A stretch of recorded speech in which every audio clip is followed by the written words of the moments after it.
In this tutorial, I'm gonna show you how you can easily rotate or flip a video using Flixier. You won't need to download or install anything in order to do this. Just go to Flixier.com, click on Get Started, then upload your video. You can drag it over from your computer, bring it over straight from your phone by scanning the QR code that pops up, or import it directly from YouTube or TikTok by copying and pasting the link.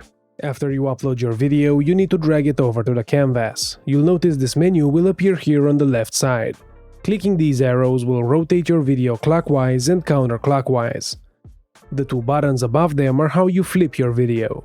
Clicking this one will flip your video vertically, while the other one will mirror it horizontally.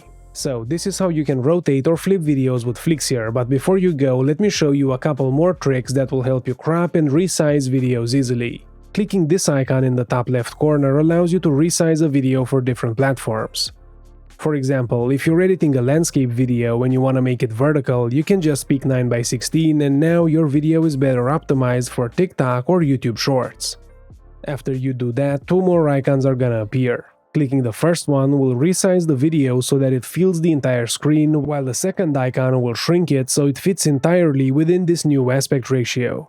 To save your video, all you need to do is click on Export and Flixier will process the video and save it to your computer in just a few seconds. This is just a small part of what you can do with Flixier, but it should be enough to help you rotate, flip, resize and crop your videos. If you want to learn more about combining clips, adding transitions, or even generating your own animated subtitles, subscribe to our channel and check out the rest of our videos. Until next time, happy editing!